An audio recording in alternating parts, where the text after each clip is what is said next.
Você acreditaria que alguém poderia mandar matar e cometer crimes, tudo em busca de audiência para o seu programa de TV? No vídeo de hoje você vai conhecer o caso Wallace Souza.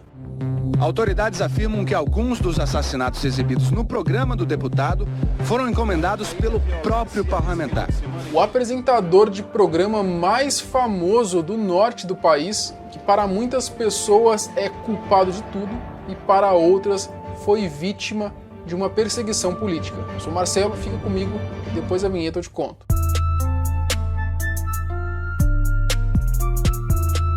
Parte 1. A origem do programa. Manaus, a capital do estado do Amazonas, sempre foi muito violenta, né? Uma das mais violentas do país. No município, a disputa de gangues por territórios era bem comum, né? Essas gangues, como a gente conhece aqui, lá eram chamadas de galeras. E essas galeras, essas gangues, elas eram responsáveis pela maior parte dos homicídios que acontecia na capital.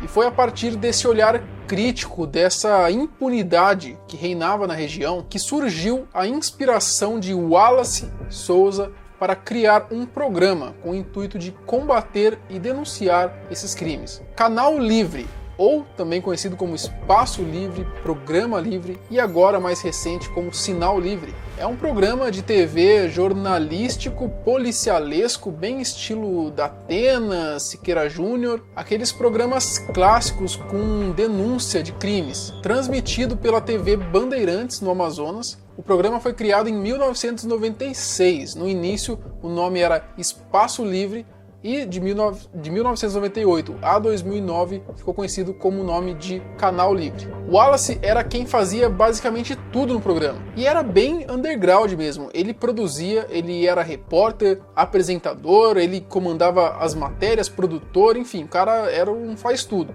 Tipo ter um canal no YouTube. Tipo ter um canal no YouTube, mas na TV. No começo era assim.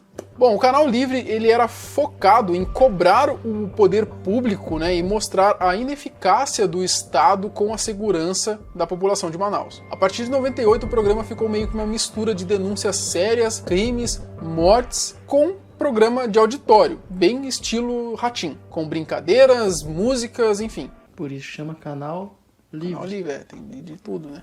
Bom, você pode até não conhecer ou não ter conhecido o Canal Livre, mas com certeza você já ouviu falar do Galerito e o Gil da Esfirra, não é verdade? Esses dois memes clássicos aqui da internet foram revelados no programa Canal Livre. O Gil da Esfirra, ele ficou famoso no programa por tretar com o fantoche, né, inspirado nas gangues de Manaus, por isso o nome Galerito, entendeu? Inspirado nas gangues? É, nas gangues de Manaus eram chamadas de galera, você não prestou atenção no roteiro. Já falou isso já?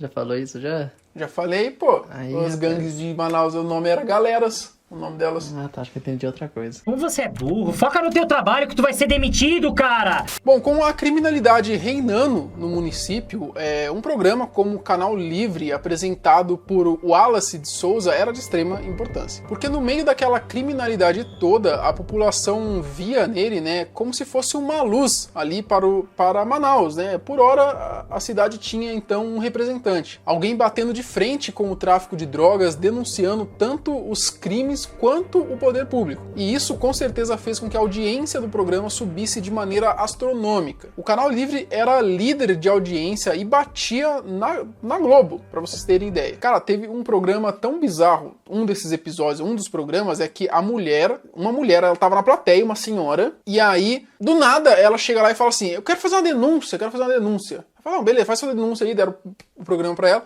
Ela falou, não, o assassino do meu filho, o cara que matou meu filho, tá aqui na plateia, é aquele cara ali. Nesse momento, tem uma situação aqui no programa Canal Livre, então nós vamos mostrar. Esta senhora que está aqui a senhora, ela está nervosa, o que foi que aconteceu, senhora? Não, o assassino que assassinou meu filho se encontra aí. O homem que matou seu filho tá aqui? Segura ele! Segura! Nossa. O cara tava na plateia, velho. Aí os caras pegaram o maluco, levaram embora, não sei se foi preso, mas olha a viagem do bagulho, mano. Muito bizarro, né, mano? É, como é que ela vai falar, tipo, um bagulho sem provar e os Então, caras podem mano, pegar o cara? acabou. Nossa, não deu pra entender, velho. Mas você não. pensa, né?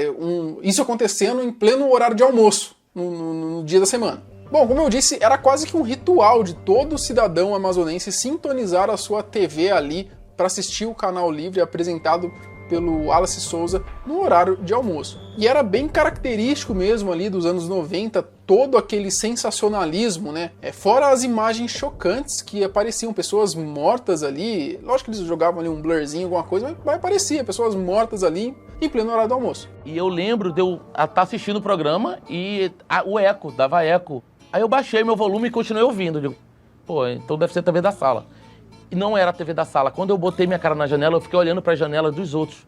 Todos estavam no Canal Livre. E a cada dia que se passava, o Wallace ele era mais amado pela população e mais temido pelas gangues, né? Porque onde ele chegava com a sua equipe, essas gangues, as chamadas galeras, saíam, porque sabia que ia ter polícia também, sabia que ia dar ruim. Então os caras meio que respeitavam o programa. E uma coisa também chamava atenção e era impressionante porque o Canal Livre, a equipe do Canal Livre sempre era a primeira a chegar nos locais do crime. E muitas pessoas se questionavam, né? Como que o Wallace tinha uma equipe tão competente? Parte 2. As acusações. O Wallace era um ex-policial militar, então, obviamente, era assim que ele tinha as informações privilegiadas sobre os crimes. Assim conseguindo mover a sua equipe então rapidamente, né, e ser sempre o primeiro a chegar e a transmitir em primeira mão ali na TV para o povo de Manaus. Mas assim, o cara é ex-policial, então a polícia que... os amigos policiais dele que formavam ele... Calma lá, consagrado, você tá muito afobada. Emocionado. Tudo vai ser esclarecido aqui no decorrer do roteiro. Porque ele tinha muitas fontes. Ele era um ex-policial, ele manteve aquele relacionamento de amizade com os policiais. As primeiras informações que chegavam para ele. Mas será que era só isso mesmo? Será que só o fato do Wallace ser ex-policial militar era o suficiente para fazer com que a equipe dele chegasse primeiro nos lugares? Muitas das vezes a equipe do Wallace chegava até mesmo antes da polícia, inclusive os responsáveis ali por algumas denúncias. Enfim, o Canal Livre estava muito conhecido, né? Estava na boca do povo. Era tão conhecido que o programa ele meio que substituía o papel da delegacia. A galera, em vez de ir na delegacia, em vez de ligar no 190, eles iam no Canal Livre para fazer as denúncias. Pessoas iam no programa denunciar. O povo achava que o programa já era a própria delegacia. A população não parava de ligar. Naquela época, quem eram os heróis? Era o Canal Livre. Sem contar, né, o que ajudava também aquele estereótipo do jornalista, do apresentador agressivo, né, bem estilo Alborguete, bem estilo Ratinho mesmo, né. O Wallace tomava conta desse estereótipo aí de apresentador. Ele era o cara também que bandido é na bala, traficante é na bala, esse tipo de cara. Traficante só tem um jeito, bala, sepultura, só, é o único jeito que tem. Bom, a popularidade de Wallace estava no auge, né? Todo mundo conhecia ele lá no estado ali do Amazonas, né? Dessa forma, ele querendo mudar o sistema, né? Ele via que só o seu programa talvez não fosse o suficiente, então ele se candidatou a deputado estadual. E é claro, ele ganhou com votação recorde. Ele foi deputado estadual de 1998 até 2009. Bom, na mesma proporção que o Wallace era amado, ele também era odiado e ameaçado pelos criminosos. O medo era tanto que ele sempre andava com carros blindados e seguranças armados para manter ali, zelar a sua segurança. Bom, além dos criminosos, muitos políticos também não gostavam dele, né? O Wallace dizia, inclusive, que ele sofria perseguição política. Pois bem, o reinado de Wallace permaneceu intacto até meados de 2008. Paulo Sérgio de Oliveira, um investigador da Polícia Civil, recebe uma denúncia de que um ex-policial militar estava envolvido com o tráfico de drogas. Eles chegaram até então o local, ficaram algumas horas ali observando e constataram ali um movimento numa das casas, um movimento estranho, um movimento ali de entrada e saída de pessoas, enfim. Para resumir, eles invadiram a casa ali e conseguiram apreender grandes quantidades de drogas e até mesmo armas de fogo, e dentre os traficantes ali presos estava um ex-policial militar. Parte 4. Moa.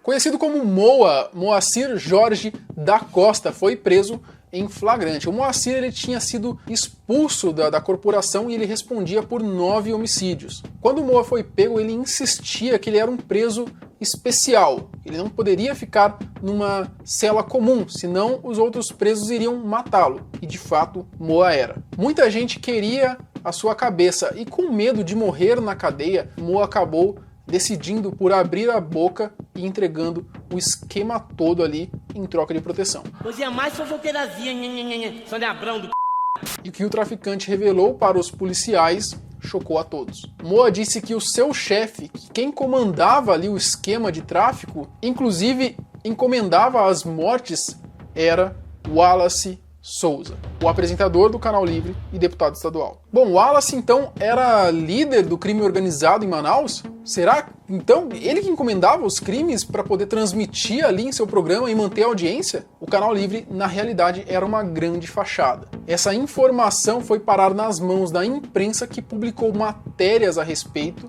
e não preciso nem dizer que foi como uma verdadeira bomba para todo o povo amazonense, que por ora, até então, amava o deputado Wallace. As pessoas não conseguiam acreditar em como alguém que se dizia combater o crime organizado com veemência poderia fazer parte disso tudo. Wallace, como deputado estadual, ele foi até a Assembleia Legislativa de Manaus para poder se defender. Ele dizia que estava sofrendo uma perseguição política e que tudo aquilo era armado contra ele. Wallace dizia que não conhecia e nunca tinha visto Moa. De fato, até então ninguém tinha nenhuma prova de que o deputado tinha algum envolvimento com Moacir. Então, aquela dúvida ficou no ar, até que num belo dia, ninguém sabe quem foi, mas entregaram um envelope contendo algumas fotos em uma das redações ali de jornal. E no meio dessas fotos todas tinha uma ali em especial, onde estava o Moa na beira da piscina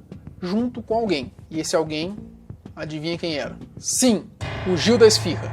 Brincadeira, quis fazer um suspense aqui, entendeu?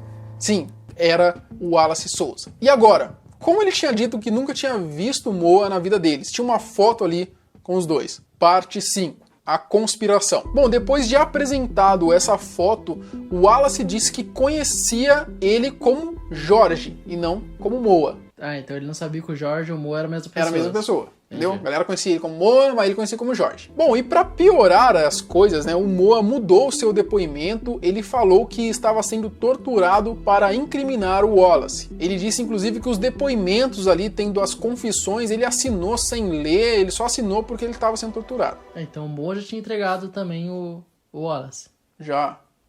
Tinha assinado confissão lá, um monte de coisa. Bom, o Moa disse que conhecia o filho do Wallace, o Rafael, que também era acusado como ali um dos principais suspeitos de fazer parte desse grande esquema criminoso que era comandado ali pelo seu pai. O Rafael era como se fosse o braço direito do Wallace nesse esquema. Moa disse que nesse dia da foto ele tinha ido num churrasco ali na casa do Wallace a convite do Rafael, mas que ele não conhecia o Wallace. Enfim, tudo isso meio que jogou um balde de água fria nas investigações, porque agora existia a possibilidade do Wallace ser inocente. Ao mesmo tempo, começou a rolar um papo de conspiração, porque o Wallace ele era um dos maiores representantes de uma CPI que foi instaurada para revelar um esquema gigantesco de que supostamente ele acontecia na cidade de Coari, que é uma cidade ali também do estado do Amazonas. Bom, e esse esquema ele envolvia o prefeito da época, que era amigo do governador, que por sua vez era quem dava as ordens ali para o secretário de inteligência, que supostamente estaria então coagindo o Moa. Bom, a CPI foi encerrada em 2007 por causa de pressão política e em 2008 estourou toda essa bomba aí do caso Wallace. Bom, o caso Wallace então era uma verdadeira montanha-russa. No momento ele parecia culpado, no outro momento ele parecia inocente. E lembra que o Moa ele tinha mudado o seu depoimento? Bom, depois disso a esposa dele, do Moa, foi prestar um depoimento também. E ela disse que o Moa sim conhecia o Wallace, inclusive ele dizia que o Moa era segurança do Wallace, além de que ela também afirma que o Rafael, né, que é o filho do apresentador, teria dado dinheiro para ela para convencer o Moa a mudar lá o seu depoimento. Pode ter sido que ela tenha sido induzida, ameaçada para desmentir a tortura. Se você não voltar atrás, não desmentir o seu marido, nós damos fim nele. Pode ter acontecido isso. Isso acontece no Brasil, mas eu não tenho certeza. Ou seja, agora volta de novo os holofotes para o Wallace de que ele poderia então ser o culpado. E agora também fica a dúvida, né? O Moa ele estava sendo coagido então pelo Wallace ou pelas autoridades? Bom, tudo levava a crer que o Wallace era mesmo culpado, né? Ainda mais depois de ter chegado nas mãos das autoridades alguns registros telefônicos, né? Conseguiram uma quebra de sigilo lá de registros telefônicos do Moa. E ali estava a prova, né? Nesses registros tinha várias ligações ali do Moa para o Rafael, né? Quanto para o próprio deputado. O telefone aqui pertence ao Moacir, né? Aqui é uma prova técnica que ele fez diversos contatos com todos os integrantes do staff do deputado Wallace. Parte 6. A prisão de Rafael. Bom, a polícia agora então tinha a faca e o queijo na mão, mas eles não poderiam simplesmente mandar prender o deputado porque ele tinha foro privilegiado, né? Tinha ali a imunidade parlamentar. Só que eles tinham uma coisa, eles poderiam mandar ali, poderiam abrir um mandato de busca e apreensão na casa do Rafael, porque o Rafael não tinha imunidade parlamentar e, por sua vez, o Rafael morava na mesma casa que o deputado. Olha que estratégia, filha da p... Bom, então eles entraram na casa do deputado Wallace e começaram ali a revistar, né, com o pedido de busca e apreensão, e nesse momento o Wallace inclusive chegou, né, e acompanhou ali a revista dos policiais. Óbvio que ele estava bem alterado, ele não queria, ele até dizia que ele ia ser secretário de segurança, ia foder os polícia, tá ligado, que tava lá. E um dos líderes lá falou, eu tô fazendo o meu trabalho e tal. Não era ele que tava sendo investigado, né, pô, era o Rafael. Era o Rafael, não era ele. Confia. Bom, então eles começaram a procurar algumas coisas, algumas evidências, e aí eles encontraram, né? Tinha uma maleta que o Wallace tinha lá, que estava trancada, eles mandaram o Wallace abrir, e nessa maleta tinha lá uma lista de armas, além de ter um cofre lá que tinha cerca de 243 mil reais em dinheiro vivo, além de 15 mil dólares. Fora que no quarto do Rafael tinha um armário, esse armário também estava trancado. Quando eles abriram, encontraram ali cerca de 9 munições deflagradas, além de uma pequena lista, e nessa lista tinha o nome ali de todos os narcotraficantes que tinham sido mortos por esse grupo aí de extermínio. Além de ter sido encontrado também munições na casa. Parece que agora sim a casa caiu. Bom, com tantas investigações em cima do deputado, se formou ali uma comissão ética dentro da Assembleia Legislativa para poderem decidir ali se iriam cassar ou não o mandato do deputado. Nessa época, o Wallace já estava bem doente devido a tudo que estava acontecendo, né? Isso agravou ali a situação de saúde dele, mas mesmo assim, né, numa dessas comissões de ética, ele foi até acompanhado por médico, ele foi numa maca acompanhado por médico lá na Assembleia para poder depor, né? O pessoal fala que isso aí também foi uma espécie de uma jogada de marketing ali pra mostrar que ele tava debilitado e tal. Bom, a questão é que depois disso tudo saiu uma matéria no Fantástico, velho. E nessa matéria do Fantástico tava lá dizendo todas essas acusações, que o filho dele tinha sido preso, que ele era acusado de estar envolvido com crime organizado, que mandava encomendar as mortes ali por audiência. E cara, isso foi uma porrada no Wallace, porque você pensa, até então tava meio que lá no norte, entendeu? Esse caso, tava meio que isolado lá. Na hora que vai pro Fantástico, de repente o Brasil inteiro tá sabendo, inclusive o mundo inteiro tá sabendo, porque vários lugares do mundo, vários países do mundo noticiaram ali o caso Wallace. Agora o detalhe macabro. A polícia acredita que essas mortes eram encomendadas pelo próprio deputado apresentador. Muitas ocasiões eles fabricavam o fato para fabricar notícia, né? Manaus não pode virar uma terra sem dono. A Globo tem vários países, não, né? Estourou pro pulo dele aí, mano. O Felipe Neto não se pronunciou, não? O Felipe Neto não se pronunciou na época, não sei porquê. Bom, depois desse estouro internacional, os deputados se viram mais pressionados para cassar o mandato do Wallace. Bom, e aconteceu, eles votaram ali e acabaram cassando o mandato do Wallace, né? E agora sim, ele considerado um cidadão comum, ele perde então a imunidade parlamentar. Logo em seguida é decretada a prisão temporária do Wallace. Foram até a casa dele para poder prendê-lo, mas ele não estava lá. Então ele foi declarado como foragido. Começa então a caçada por Wallace Souza. Porque não há nenhuma prova contra mim. Se trouxessem uma prova contra mim, eu renunciaria ao meu mandato naquele momento. E até hoje nunca apresentaram nenhuma prova.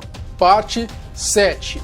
O fim de Wallace. Bom, Wallace, com a prisão decretada e foragido, ele temia pela própria vida, porque se ele fosse preso e posto numa cela comum, junto com outros bandidos que ele ajudou a colocar na cadeia, certamente ele seria morto. Então, meio que numa negociação ali, junto com o seu advogado, ele decidiu se entregar em troca de que colocassem ele numa cela especial ali, longe de outros presos. Wallace então se entregou, e com o passar do tempo, Wallace, agora preso, começaram a aparecer mais evidências, aí começaram a surgir mais evidências evidências contra ele. Inclusive, um depoimento importantíssimo de uma das repórteres que trabalhou no Canal Livre, ela afirmou ali que teria presenciado diversas vezes flagrantes forjados, gente inocente indo pra cadeia, sessões de tortura, ela falou que chegou a presenciar.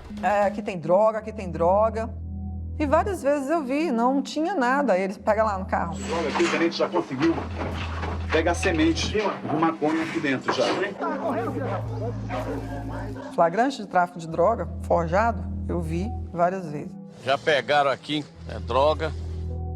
Essas sessões, inclusive, ela disse que em algumas o Wallace estava e eles ficavam ali torturando o cara pro cara confessar o crime, entendeu? O Wallace chegou, viu a situação, mandou fazer o acusado confessar o crime que eles queriam. O Wallace falou isso e saiu. Eu simplesmente falei, eu não fico mais aqui. Eu chorei muito. E aí a primeira coisa que eu fiz quando eu acordei de manhã foi ligar para o tenente. Bom, a defesa do deputado, mais uma vez, obviamente, alegava que, assim como o Moa, ela estava agindo por influência de alguém poderoso que tentava prejudicar o Wallace. Você acha que ela está sendo orientada de alguma forma para dar esse esclarecimento aqui?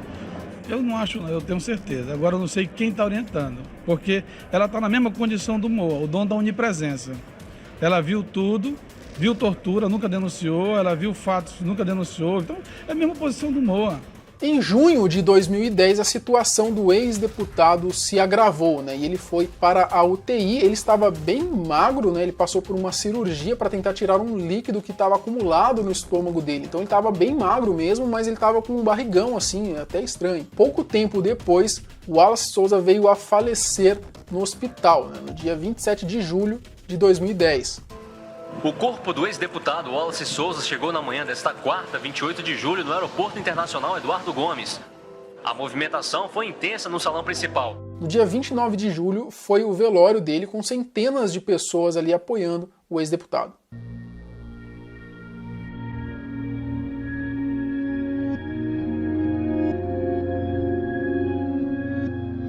Parte 8. O julgamento. Bom, após isso, então, vai para o julgamento, então, o Moa, o Rafael, filho do Wallace, e o motorista ali do Wallace, que também era acusado de participar ali das execuções. Eles estavam sendo julgados pelo assassinato ali de um traficante. Bom, o Moa, então, voltou ali com seu depoimento, dizendo que ele era torturado a mando de Thomas. Thomas era o secretário de inteligência ali do Estado, né, porque ele alegava que eles queriam a cabeça do Wallace e do filho do Wallace, o Rafael. No final das contas, o Moa acaba sendo absolvido por esse crime, o motorista também acaba sendo absolvido, e o Rafael, não. Rafael, ele é condenado por 9 anos de reclusão por homicídio simples. Parte 9. O final de Moa. O Moa, apesar de ter sido absolvido por este crime em questão, ele continuava preso porque ele tinha mais um monte de morte, de homicídio sendo acusado para ser julgado, então ele continuava preso. E após a morte de Wallace em 2010, era como se tivesse ficado talvez um vácuo de poder que outros traficantes começaram a aparecer mortos. Uma criminalidade começou a aumentar de novo ali na cidade de Manaus, até que aconteceu aquela rebelião em janeiro, né, de 2017, que foi ali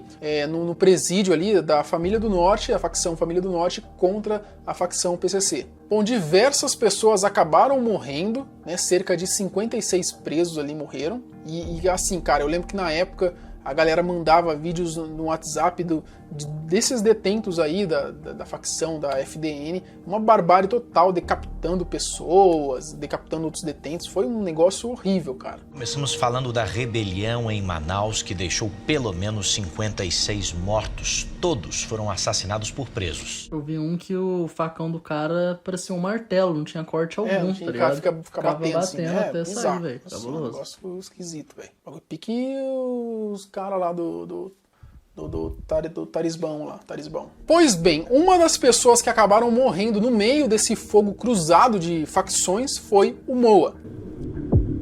O Moa, ele foi morto dentro da sua própria cela, queimado vivo. A Família do Norte era a facção, ou talvez ainda seja, não sei como é que tá lá, mas a maior facção, né, que comandava ali o tráfico de drogas ali no norte do país. Então eles meio que rivalizavam ali com o PCC, entendeu? Eu não sei como é que tá hoje, se tá sob comando do PCC, não sei, não manjo. Bom, e o chefe dessa facção, né, da FDN era o José Roberto, né? E esse mesmo tinha sido denunciado pelo Wallace diversas vezes, inclusive na tribuna. Ele dizia, né, o Wallace dizia que o José Roberto é quem tinha mandado matar o Bebeto, e que era um traficante lá, e inclusive outros homicídios que todos tinham sido colocados depois nas costas do Wallace. O Wallace ele dizia que tinha sido tudo a mando do José Roberto, entendeu? Que era o líder lá da FDN. Então o Wallace ele não participava da FDN? Não. Queria ferrar a FDN. Mano, a verdade, na minha opinião agora, eu acho que era muito uma briga de poder lá, tá ligado? Era uma organização crescendo, ao mesmo tempo que o Wallace também estava poderoso, entendeu? Então, assim, eu não acredito muito não que ele possa ter sido inocente. Também, ao mesmo tempo, algumas coisas levam a crer que ele poderia ter sido inocente. Mas eu acho que é muito briga de poder mesmo, mano. Pra ver quem que ia comandar lá, tá ligado? Tinha muita coisa ali por baixo dos panos, né? Bom, então com a FDN matando o Moa, né, estaria então dando um fim na principal testemunha do caso Wallace, que por hora alegava que o ex-deputado era inocente. E o Rafael, o que aconteceu com ele? É o filho do ex-deputado, né? O Rafael ele passou 6 anos na prisão, ficou até 2015 e depois passou a cumprir pena em regime semiaberto. Parte 10. O Canal Livre. E o Canal Livre, ele ainda existe? Bom, o Canal Livre voltou a funcionar ali em 2013 com o nome de Programa Livre agora. Ele era apresentado então pelo irmão do Wallace e ficou no ar até 2017. Depois parou e agora, recentemente, em 2021, o canal foi reinaugurado, dessa vez com o nome de Sinal Livre. E está sendo apresentado pelo filho do Wallace, o Willace. Não o Rafael, é o outro filho dele, tá? Willace. Não, Rafael não. Bom, e você consegue acompanhar eles tanto pelo YouTube quanto pelo Instagram. E a galera, inclusive, tava pedindo a volta do Gil da Esfirra, né? E eles voltaram com o Gil da Esfirra. Saca só aí um trechinho do Gil da Esfirra, agora em 2021, tretando de novo com o boneco lá, com o galerito. Segura aí. Nervosa, tá nervosa? Vem cá, vem com a tua esfirra pra cá, vem cá, vem cá. Só bagunça. E essa foi a história de Wallace Souza e o programa Canal Livre. Mas e aí, você acredita que o Wallace ele tinha envolvimento com os crimes de Manaus, né? Que ele realmente encomendava essas mortes aí, esses crimes em busca de audiência? Ou para você tudo não se passou de uma enorme ali conspiração, de uma enorme perseguição política contra o Wallace? Eu concordo nem discordo, muito pelo contrário. Comenta aqui embaixo. Não esquece de deixar o seu like, de comentar alguma coisa, qualquer coisa, comenta alguma coisa para engajar com o canal, beleza? Esse vídeo aqui deu bastante trabalho para ser feito. Dá muito trabalho. E me siga no Instagram para mandar a sua sugestão de vídeo. Até o próximo. Tchau.